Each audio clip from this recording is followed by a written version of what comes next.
Hello, welcome to Wellbeing. I'm Guy Murphy. Today my guest is globally recognised researcher from the University of Newcastle and Hunter Medical Research Institute, Professor Michael Breakspear, specialising in computational neuroscience, brain imaging and translational neurotechnology. And today we'll be talking about integrating AI into routine mental health care, specifically in relation to his recent paper, How AI Could Reshape the Future of Mental Health Care. Thank you for joining me on the show today, Michael. Thank you, Guy, for having me here. Not a problem. So, to start us off, if you had to explain the key takeaways of this paper to someone outside of neuroscience, what would you emphasise? Well, I think nearly everybody in society today recognises the massive changes that we've seen in the last few years from AI, particularly what we call generative AI, and that's things like ChatGPT, DeepSeek. These are chatbots, as well as generative AI for text to image and text to video. And unfortunately, even though these technologies can produce incredible images, they also produce what's called AI slop. And that is often used as a deep fake and other things. So what we did in this paper is take, the whole legacy of AI as it was traditionally used up until a few years ago, and then focused on these new technologies, ChatGPT, chatbots, and other breakthrough technologies. And we asked the question, how can these be deployed into mental health in a way that helps people? And what are the risks and what are the ethical issues that this deployment raises? Fantastic. And how might AI or digital environments influence human well-being at a neurological level? Well, they can influence neurological well-being in a number of ways. If we look at the positive aspects, we could say for people who are isolated, who maybe cannot easily access mental health care, we do know that health chatbots, properly curated, can provide a healthy medium for people to talk about their problems or interact about their problems. Ironically, or maybe not, that if people are in trials don't know that they're interacting with a chatbot, they can feel heard, and they get answers that are just as good as human answers, if not better, on standard psychological tests of how you should respond to someone who's talking about their mental health. So that's a way that can enhance mental health and brain health. As well, a lot of us wear wearables. For example, I've got a Garmin watch. People wear Apple Watches. And in a certain type of use, step count, sleep health, these can be helpful for people. They can encourage healthy lifestyle practices, and they can provide a health readout that you simply can't get if you're only going to see your doctor every 6 months or once a year. You're getting a snapshot where these can provide a healthy real-time sort of feedback. I think there's a whole lot of other ways that we could talk about healthy aspects of digital technologies. Obviously, we've seen kids get sort of addicted to screens, addicted to gaming. People can also get overly focused on their health readouts from wearables and can get quite anxious about them. In theory, and this is something that we discuss, well, not in theory because it has happened internationally, people can be interacting with chatbots that don't have good safety guardrails, and these can become quite harmful or provide harmful advice. So this is the sort of negative aspect. And that's why I think it's really important that we as a community evaluate these technologies and make sure they're deployed in a way that's healthy for everybody. Absolutely. And I just want to come back to, you mentioned the quality of responses. For example, the comparison between the responses that you get from an AI chatbot and as opposed to a human being. What's the assessment of that quality based on? Well, there are standard psychological metrics of how you should respond in a health setting to somebody who's talking about their concerns. And so health professionals were given a short vignette from a patient, and those vignettes were also given to chatbots. These were not ChatGPT. These were generative AI, so they were chatbots, but they were curated to be mental health chatbots. And then the responses of both the health professionals and the chatbots were randomised and blind, and people rated them. And so those blinded raters actually rated some of the chatbots better than the humans. That was often because the responses were shorter, more focused, and in many ways they did align more quickly with psychological principles. Now, it's important to point out that these were one-off, so prompt and response. What we raise in our paper is, of course, a key part of psychological care is the dialogue, the narrative, the storytelling, the feeling of being heard. Yep. And these are multi-turn, often many weeks or even months of reciprocal exchange. And in that area, we know that chatbots don't do as well as humans. They go off task. And that's where some of the risks can come in as well. Right, okay. Let's have a chat about that quickly as well. You mentioned the safety guardrails. Are you referring to protecting against those sorts of risks when you say that? Yeah, safety guardrails are checks that are deployed in a chatbot that detect things like distress, thoughts of self-harm, escalating isolation, maybe substance use. These are all the things that in the clinic, a clinician like myself are trained as warning signals that somebody might be at risk of, just being isolated or moving on to self-harm, at least thinking of self-harm. And in one case that many people will be aware of in the United States, a teenager took their life and they'd been interacting with a chatbot, and that has led to some legal cases. So that was a few years ago. So big AI companies have been working very hard so that when the speech content or the interaction turns to issues that suggest a risk of self-harm, then there's a human in the loop, or there's advice given that sort of short circuits the person to chatbot and escalates the dialogue up to a health professional. Okay. And this is another thing that we discuss, that there ideally would always be a human in the loop. I mean, this is across all deployment of AI, whether at the outset or at least built in at some stage that a human can get involved and listen to the person who's interacting and see whether they need that additional help or intervention.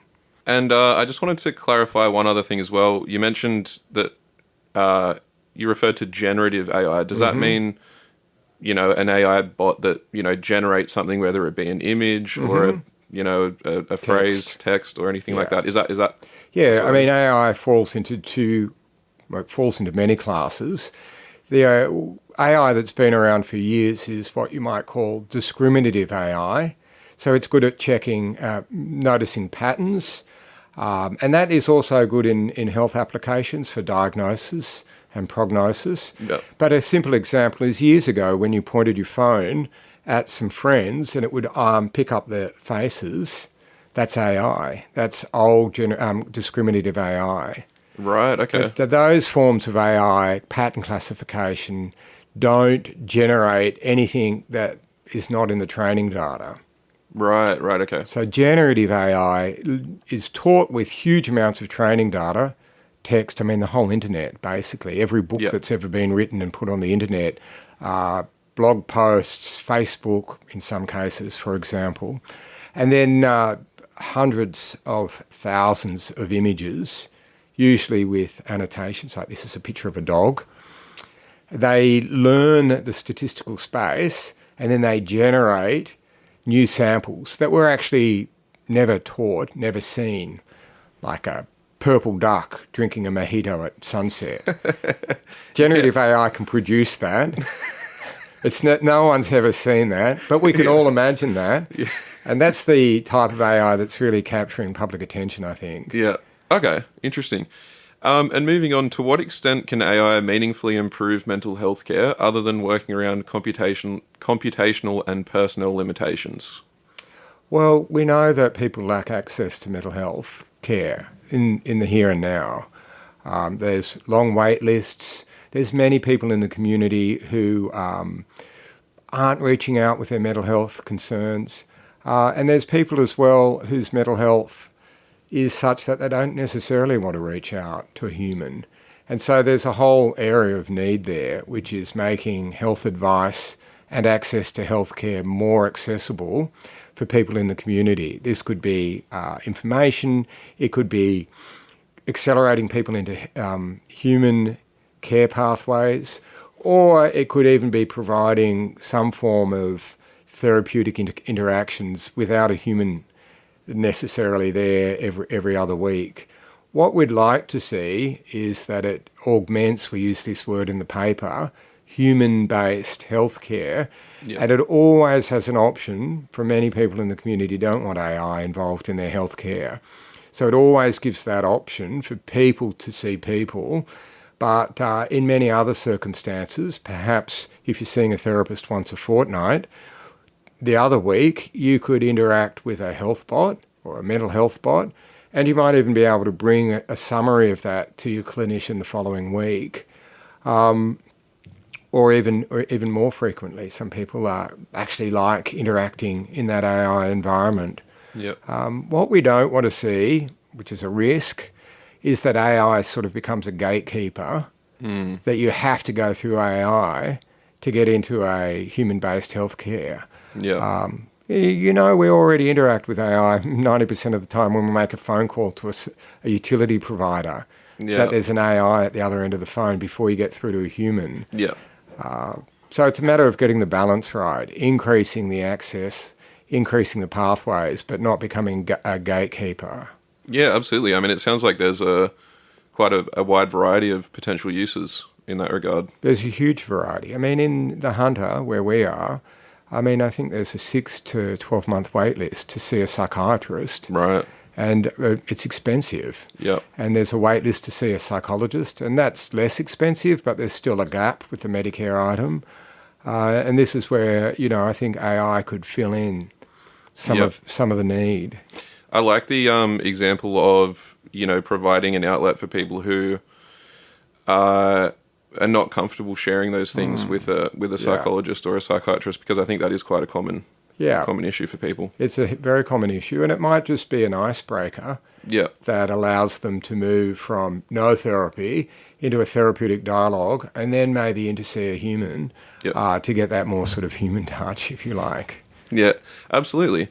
And how might AI reshape the relationship between clinicians, patients, and care systems? Well, I mean, it already is reshaping it. Like a lot of doctors and other healthcare professionals, when you go into the office, will ask you if you mind having the discussion recorded with an AI scribe.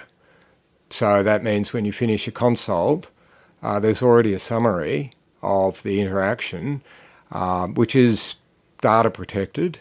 So Heidi is an example of this. And so if we were doing a Zoom meeting, we're in person here, but most Zoom applications, Zoom has an AI inbuilt chatbot that will overhear the conversation and summarise it. So a lot of health professionals are using that. Patients are consented to opt in, but this might save the clinician 5 or 6 minutes at the end of the consult to allow them to move more quickly onto the next patient, rather than writing up the interaction and maybe being forgetful about some of the important details. So that's one aspect. I think a good way that AI chatbots could enter the therapeutic alliance would be, after seeing a clinician, a referral within that dialogue to a health chatbot that clinician is familiar with. And then that ongoing interaction between the patient and a chatbot is sort of curated by the psychologist or counsellor or psychiatrist. So it's not out of the normal therapeutic frame, and it's used and it's monitored, and the person can find it helpful or not. They might say, I don't find this helpful, I don't want to do this, and that's fine.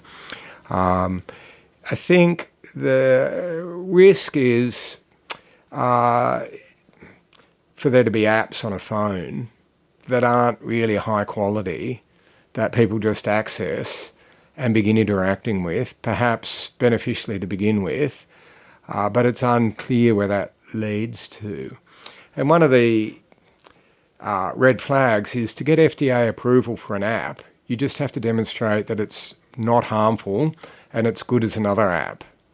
You don't have to demonstrate therapeutic efficacy like you do with a nude pill. You don't have to do a clinical trial, phase 3, phase 4 trial. These take years, they cost millions of dollars. So things will come FDA approved, but the threshold to get that approval is pretty low if it's just an app. Right. And that's a bit of a risk for me, that there's got to be a lot of incentivized app development that aren't necessarily a high quality. Yeah. Okay, interesting. And regarding the collection of data, that was something, just because you mentioned, that the AI scribe in sorts of, in health consults and that sort of thing. What are the risks there? Obviously, we're talking about potentially very personal information for people. So those scribes, that data is not captured. It's just recorded and transcribed and then dumped. Oh, okay. So it doesn't get out of the clinic. But there's a catch-22 here, that if you just train a chatbot on the internet, well, it's going to learn, I don't know what's on the internet these days. Crazy pretty much stuff. anything you could imagine, probably. Cat videos, crazy stuff from world leaders. I mean, it's not going to learn health principles. Yeah. You actually want to train these on good curated mental health interactions. Yeah. So they learn implicitly the principles of a healthy interaction. And the other thing is, you want to train it on diverse populations. You don't want it just to be trained on, people from a higher socioeconomic class, from a particular ethnic group, who are happy to have their health bot trained, because that's not representative of needs in other communities, particularly underrepresented communities like First Nations communities, people who speak English as a second language, people who have other health needs, maybe from a lower social economic background.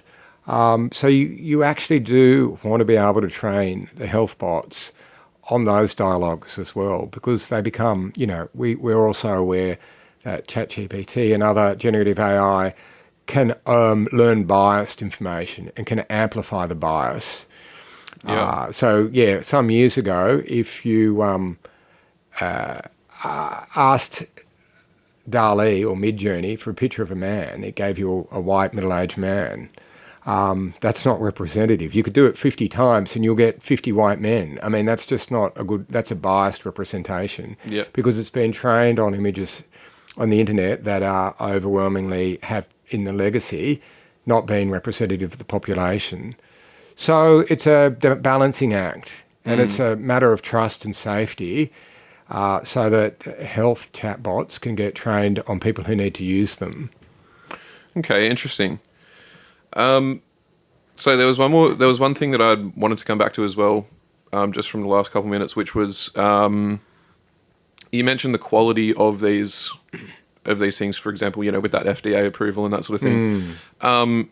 Does the quality, is that kind of dependent on what the bot is trained on, or is it? There's two aspects to the quality of a bot. It's the training data, the diversity, the representative qualities of the training data. I guess there's three things. The second thing is the sophistication of the AI.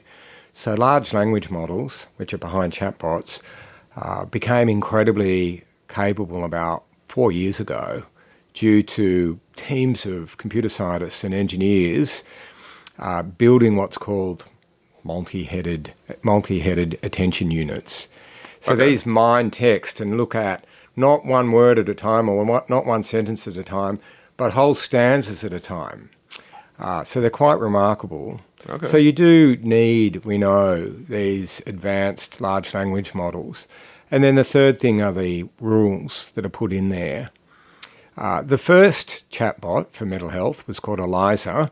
It had no generative. It was just rules. So it would say, you might say to me, Michael, how are you feeling today? And I'd say, oh, I'm not feeling too bad. I'm doing a radio interview. And it would say, oh, you're doing a radio interview. How are you feeling about the radio interview? And so it was pseudo-empathic. And after a while, people got stuck in a loop. But most modern chatbots are hybrids. So they've got rules, like Eliza. These are the safety guardrails as well. And they've got the generic aspects of a large language model, the big training data, the sophisticated computational architecture. Okay. Interesting. And can AI move us beyond subjective self-report measures of well-being toward more dynamic real-time indicators? Oh, without a doubt, subjective measures are quite helpful to a point. A lot of the rating scales that we do are subjective. They're either rated by the patient themselves. For example, ADHD is a patient-rated symptom score, or they can be rated by the clinician after the interview. So there's a combination. But the multiple problems with that. First of all, it's a snapshot while you're in a room with a clinician. It's not really representative of how you might be 3 o'clock on a Thursday afternoon or first thing on a Sunday morning. So AI can sample the experience of people out in the wild, and that's incredibly potentially important. Yeah. Questionnaires can also be biased. So we've known for years that people tend to underrepresent their alcohol use when asked by a doctor. There's a stigma operating there. And they tend to be more accurate with a patient rating form. And maybe they'll be more accurate again if they had an app and they were able to actually look at how much alcohol they're drinking. Yeah. And link it maybe to how they're feeling. So if you drink 3 or 4 drinks in the evening, you're going to have a bad night's sleep. And a wearable with an AI will tell you that. Yeah. So maybe if you've been trying to improve your sleep and you realise 4 nights of the week I sleep well, 3 nights of the week I get on the beers and then I have a terrible sleep, I should drink less. Yep. So this is a way of moving outside of the clinic into everyday experience, and whether it's mental health or physical health, they're both linked. So increasing the sample depth, if you like, of people's experience, and then curating the health information to what's actually going on in their lives. Yeah. Well, I guess you just have a more accurately reflective idea of the full picture of someone's health, right? If you do that. Yeah. And if you start a medication, for example, or a psychological therapy, you want to see if it's working. So you need a baseline data, which you could get, and then you could follow people. You could look at their mood in the morning, look at their sleep. You could look at how active they are, how many tweets they're making, how many conversations they're responding to. Yeah. And this is going to be a lot better than just going and seeing your doctor who says, how have you been feeling? Yeah. So these are the sort of opportunities. Yeah, absolutely. And can AI identify early warning signs of burnout or anxiety at the level of brain or behavior patterns? Well, definitely. I mean, for example, for a while we've known that if we're stressed, it changes our speech, and that can be detected. So if you're getting persistently stressed and you've got AI that's you've turned on that it can hear your voice, it could hear that your voice is getting stressed. Yeah. It could look at your sleep. It could look at social interactions, heart rate. It could ask you how you feel 3 or 4 times a day. A little ping, random sampling, we call that, random experiential sampling. And then you'd begin to get a feel of how people are faring. We still do sometimes ask people to keep a mood diary, so they record their mood 2 or 3 times a day. But a lot of people don't want to carry around a diary and they get demotivated. Well, a simple app linked to your phone or your watch, as long as it's not too frequent, could be helpful. Yep. You don't want people getting pinged 5 or 6 times a day because that becomes very disruptive and anxiety provoking. So it's just got to get the balance right. Okay. But maybe it's just doing something in the background and it's not interrupting your everyday life at all. And that would be the best, really. Yeah, absolutely.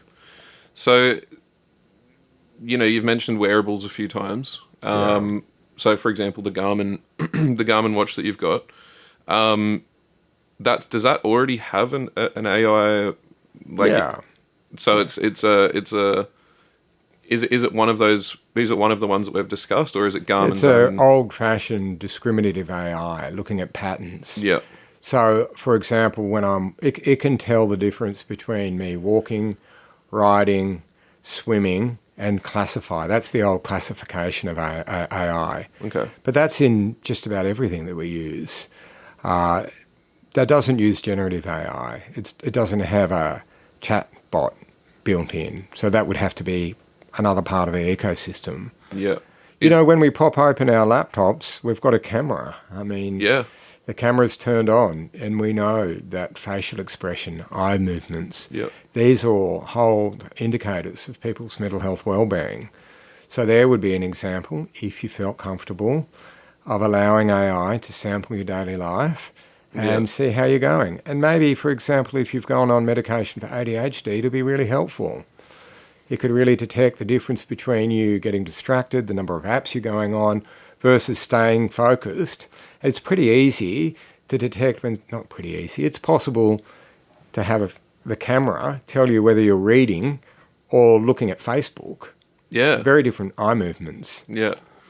Is the idea to work generative AI into wearables, or is that something that's not really Oh no, required? it would be into the ecosystem, if you like. So wearables would be doing what they're currently doing, but maybe in the same app there would be a large language model that you can interact with. Yeah, Whatever, you could answer questions, you could talk to it, you could have psychological therapy with it if you wanted to, and of course a lot of it is we're writing into large language models or chatbots, but it can do speech to text. So it's very easy now you could just talk to it and it could talk back. I mean, many people have seen examples of that on the internet. So it can be speech to speech. yeah, yeah. One thing I've seen on the internet is people asking, ChatGPT, for instance, things about their daily life, and they kind of get this advice that's it's not maybe critical enough. I don't know if that's the right word, but it's Yeah, no, it's a good word. yeah, because sometimes it seems like they're kind of just going along with whatever the do you know what I mean? Does it? Yeah, so you've raised two really important points there. First of all, chatbots can hallucinate. So they don't give factual information. They learn a lot of data and they have a bit of a dice in them that randomly puts together the most likely links. So if you ask a generic chatbot for 5 papers on the topic of AI, 3 of them might never have existed. But you can have these hybrid chatbots that will actually do a fact check and only report papers that did exist and only take evidence from those papers. Well, But that's not what you're getting with a large language model that Yep. you've just downloaded from the internet. You're Yep. getting a chatbot which is making a lot of errors. I think the other thing you're alluding to is their bias towards being nice, yeah, positive, affirmative. And you can, if you're in a dialogue, this is called prompt engineering. You can tell it to be more critical. So Okay. you can engineer the tone and the style of your responses, and that'll change the way it interacts with you. But if you don't do that, it'll tend just to be nice. And there's 2 reasons for that. A lot of the training data, believe it or not, people being quite nice to each other. So it learns to be nice. Okay. It's not necessarily what you might believe when you look at the internet, because some people Far from aren't it. very nice at all. Some very important people in the world at the moment are quite nasty. Yep. But on the whole, behind that, there's a lot of nice human interactions. But they're also engineered to be a bit more nice. And there's 2 reasons for that. One, well, if you're selling a chatbot, you probably want it to err on being nice, right? Yeah. You don't want to. Yeah, You don't want to. Good morning. How are you, guy? I'm good, thanks. Yeah. How are you, chatbot? Oh, well, not as good as you. But also, if you're selling it, Yeah. there's the commercial imperative. If you've got Yeah. 2, and one's being really nice about you, like you're looking pretty good today, Michael, and the other one's saying, You look horrible. yeah, if you've been a bit short on clothing advice lately, you'll go for the former. We know people are, of course, we like things to be nice to us on the whole, and that can be helpful. But it's not always helpful. If people are just getting encouraged and appraised and endorsed, that's not the full repertoire of therapeutic interaction. Exactly. So I always tell mine to be critical and factual, and that helps. But even that means you still have to fact check everything. Yeah. Okay. And does that, that's a significant amount of load for the AI, or is that like a big, that requires a lot of work to get it to do that, or? Not really. Okay. A couple of interactions. You can tell your chatbot that it's wrong, that you want it to be like more critical. And in a chat, it captures the history of that chat. Yeah. So it's not just starting from scratch every time. And so it'll incorporate the feedback that you give it. Okay. Yeah. Cool. And do you think AI could help personalize resilience building strategies for individuals? Oh, resilience is such a complicated question, isn't it? To be resilient, it's a life history question. It's something that starts early in life. We're getting the balance right between rupture and repair, we call it. So allowing people to make mistakes, but making them comfortable and helping them repair.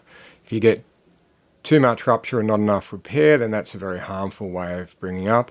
If you don't get enough rupture, if there's always repair immediately, you don't learn to experience the ups and downs of life. That's it in a oversimplified nutshell. That's not something you can easily start over again with. But you can. That's what we do. That's what I do with my patients. Like what helps them, what doesn't help them.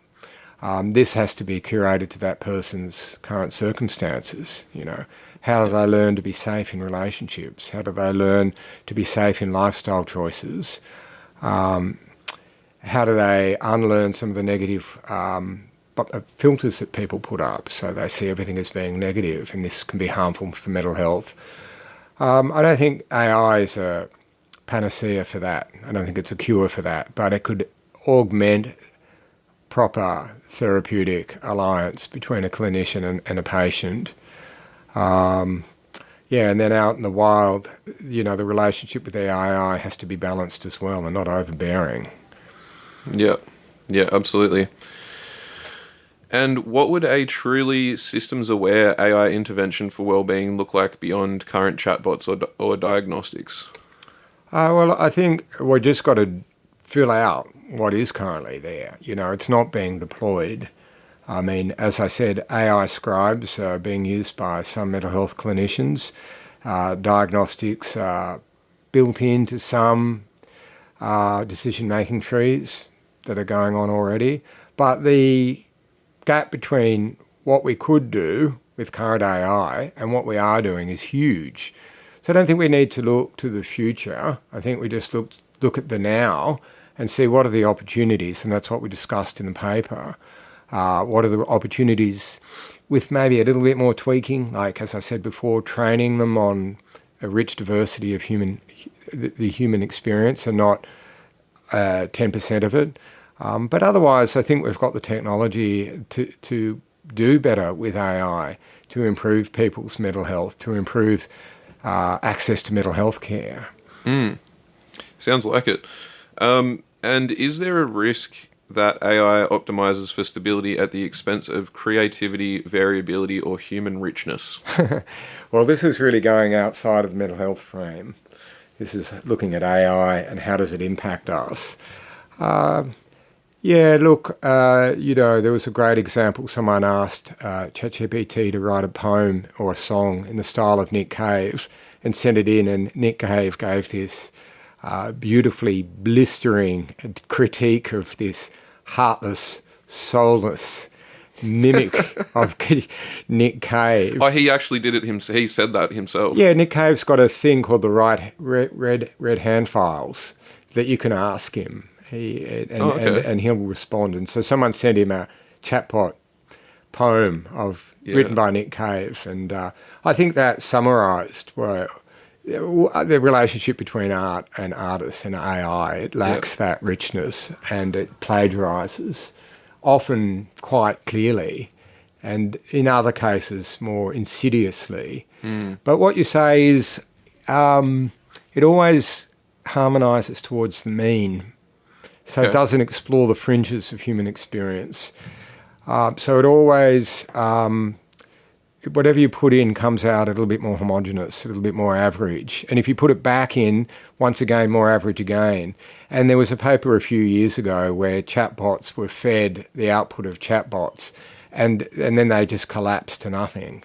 Really? So they ended up failing. This is called model failure. And there's a lesson in that you need to get enough diversity.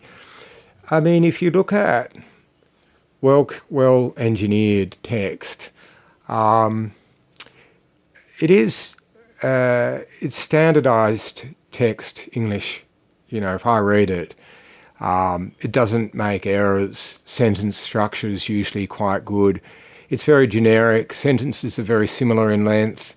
There's you can ask it. You can say, write this for a age 10-year-old audience, and it will do that. It'll make the sentences shorter and clearer. Or you could ask it to make it suitable for political, and then it'll change the style again. Yeah. It's often better than, it's not bad text. It'd probably be, English professors could tell you better than I, it might be a 6 out of 10. In a class where some people get 5 out of 10 and more get 7 or 8 out of 10. So it's never beautiful text. And that's what you're talking about, I think, that everything gets homogenized and harmonized, and the sort of rich diversity of human experience doesn't come out in generative AI. Yeah. It can, give you a painting in the style of Salvador Dali of a purple duck drinking a martini at sunset. You could do that, and no one's ever painted that before. But it's it's pastiche, so it's like a mimicry of Salvador Dali. Yes. And someone's painted a duck, so it'll take the painted ducks and then make them purple. Yeah. Anyway. So, I just want to revisit as well. You mentioned that they, kind of had two chatbots have a conversation between themselves, and it Multi-turn. Multi-turn. Yeah, so A to B to C to D to E. Not just A to B to A to B, but like a dialogue. Yep. Like a proper narrative, yeah. Okay. And these tended to collapse. This was a science paper about 2 years ago. Yeah. So what is when you say collapsing, what does that mean? The sentences got shorter and shorter and simpler until they just stopped producing sentences. I have to go back and reread the paper. It's really interesting. Yeah. Yeah. Okay. The other thing is you can feed different prompts on a similar subject and then update them, and in the end you'll get an answer that looks very similar across all, 15 different prompts, and iteratively they become very similar. That's what you were talking about before. Yeah, that homogeneity. Homogeneity. Yeah. Okay, interesting.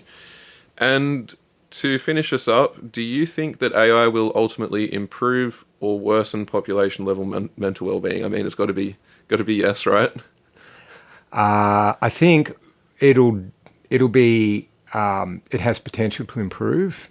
Yep. I think the outcome will depend on, the bigger socio-political state of the world. If we have corporate, profit-driven, top-down use of chatbots, I don't think that will end up being helpful. Yep. If we have philanthropic and social enterprise driving with clinicians and care as consumers, the AI ecosystem, it'll be helpful, with legislation, with guardrails, as they're called, with humans in the loop. Yes, I think it could be quite helpful. Yeah. Every generation we've seen technological breakthroughs that can be harnessed to be helpful. That's why we're, living to old ages, doing better than our, humans were doing in Europe at least 500 years ago or 1,000 years ago. So I do think, like other technologies, it's got a beneficial potential, but I don't think it's going to sidestep the fact that we're living in a corporate, greed-driven macroeconomic system. People making $1 billion by betting on war, I read in the paper today. You can't expect AI to cure the human condition, but, there's still enough really good people around that I think on the whole it'll be used beneficially, but that's just my opinion. Yeah. Well, I mean, it sounds like it really will boil down to the, to being thoughtful and being safe and being moderate and being controlled in the implementation of AI. Yeah, and we definitely need investment of government in research to make that happen. It's not just going to happen by magic. Market forces aren't going to lead to AI becoming beneficial for humankind. That's why we have governments, that's why we have funding. Unfortunately, research funding is heavily underbaked in Australia. So if you don't put the money into the ecosystem, you're not going to suddenly magically get better health outcomes from a new technology. It does require ambitious government and private sector employment, but the private sector is not going to jump in a philanthropic way. It will if government also comes to the party. Yeah. Well, that's a wrap for today. Okay, thanks very much, Thanks Guy. very much for joining me on the program today, Michael. It was a pleasure. Thanks, Guy. Cheers. Thanks. You. My guest today was Professor Michael Breakspear. Thank you again for joining us on the show. Thank you for listening. I'm Guy Murphy, and all of us at Wellbeing wish you well.